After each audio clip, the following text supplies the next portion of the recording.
Saudara-saudara sekalian, menjadi pemimpin dalam kancah krisis perang itu masalah hidup dan mati. Kalau kalah, mati atau dipermalukan atau dijajah.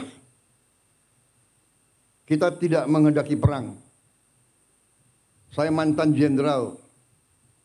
Saya mengerti dan saya paham apa itu pertempuran. Perang destruktif. Ibarat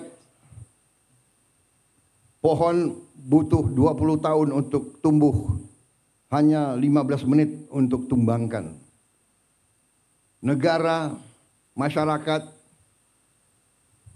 desa pun, provinsi pun, kota butuh ratusan tahun untuk berdiri dan berkembang. Hancur dalam beberapa menit, hancur dalam beberapa saat. Karena saya mengerti itu, saya terus berjuang, terus memimpin dengan mengajak, mari kita belajar dari sejarah. Mari kita waspada, mari kita galang persatuan, mari kita hindari perpecahan, mari kita hindari konflik. Saudara-saudara, ini situasi yang kita hadapi. Di tengah saya diundang di acara ini, saya ingin mengatakan bukan pengurus Muhammadiyah yang harus terima kasih saya hadir. Saya yang terima kasih karena saya merasa tidak hanya kehormatan, tapi saya merasa penting bagi saya untuk bisa bicara kepada tokoh-tokoh Muhammadiyah, kepada para guru, kepada para ustadz, kepada para ulama.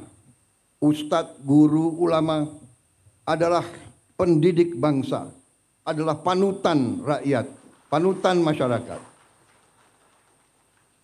Sekali lagi saya katakan, apa yang kita lihat hari ini, situasi dunia mengajarkan kita, memberi peringatan kepada kita agar kita waspada, agar kita bersyukur. Kita harus bersyukur negara kita hari ini kita tidak dibom. Hari ini Masjid Istiqlal masih berdiri. Hari ini Universitas Muhammadiyah masih utuh. Pabrik-pabrik kita tidak dirusak. Saudara-saudara sekalian, mari kita buka televisi, kita buka YouTube, kita lihat apa yang terjadi di hampir setiap negara, apalagi negara Muslim. Lihat, jangan percaya Prabowo. Lihat apa yang terjadi di Gaza. Lihat, anak-anak tidak berdosa. Angka terakhir diperkirakan 5.000 anak di bawah umur 1 tahun mati terkubur. Ribuan lagi kita tidak tahu. Belum anak di atas 1 tahun, belum orang tua, belum ibu-ibu. Libanon, jutaan warga Libanon mengungsi, hilang rumah. Tepi barat, saudara-saudara sekalian, Belum Ukraina, ya Ukraina jauh. Tapi perang Ukraina mengakibatkan harga pangan naik di seluruh dunia. Ya, Gaza jauh, tapi itu saudara-saudara kita. Apa poin yang saya ingin sampaikan, saudara-saudara? Jangan kita anggap damai itu adalah biasa. Jangan kita anggap kita tidak menghadapi ancaman. Kenapa kita harus waspada? Karena kita kaya. Bukan kita ke negeri Belanda, orang Belanda ke kita. Portugis ke kita, Spanyol ke kita, Prancis ke kita, Inggris ke kita. Dari dulu sampai sekarang.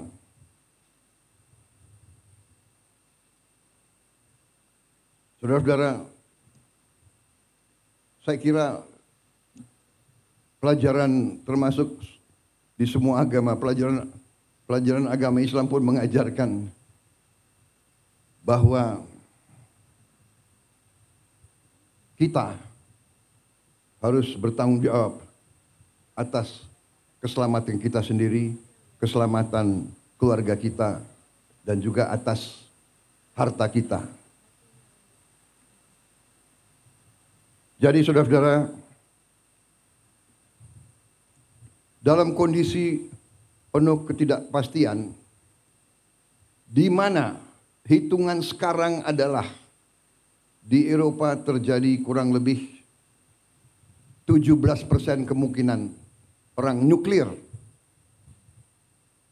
Ini pengamatan pakar-pakar di Eropa.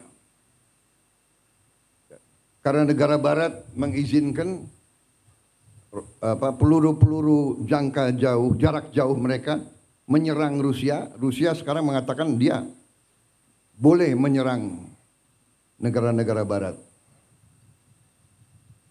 Menggunakan senjata-senjata yang paling mutakhir. Belum Timur Tengah. Belum di Asia. Taiwan dan Korea Utara. Kalau tidak salah tadi malam pemerintah Korea Selatan menyatakan keadaan darurat di Korea. Jadi saudara-saudara, marilah kita jangan terlalu lengah. Jangan terlalu santai. Kita non-blok. Kita tidak memihak. Kita menghormati semua negara. Itu maunya kita. Tapi saudara-saudara, 40% dari seluruh perdagangan dunia lewat lautan Indonesia. 40% seluruh perdagangan seluruh dunia lewat perairan kita. 70% energi Tiongkok, Korea, dan Jepang lewat perairan Indonesia. Bisakah kira-kira kalau terjadi perang besar, bisakah kita tidak terseret? Untuk itu kita butuh kepemimpinan politik yang handal. Dan kepemimpinan politik yang saya maksud bukan kepemimpinan politik yang hanya dari pemerintah.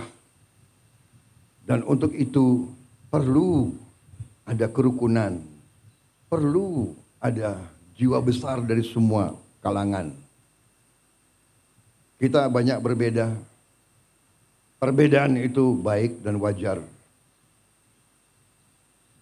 Kita berbeda suku, kita berbeda agama, dan untuk itu saya ucapkan hormat saya kepada Muhammadiyah. Saudara buka lembaga-lembaga pendidikan tidak hanya kepada umat Islam, tapi buka untuk semua. Saudara telah memberi contoh dalam toleransi, dalam kehidupan inklusif, dalam kehidupan saling hormat menghormati, dalam kehidupan saling menjaga, saling mendukung. Ini sangat penting. Ini sangat penting. Ada pihak dari semua agama, dari semua ras dan semua suku yang selalu mau mengambil garis yang keras. Fanatisme agama, fanatisme suku, fanatisme ras, fanatisme budaya dan sebagainya. Justru ini yang melahirkan peperangan.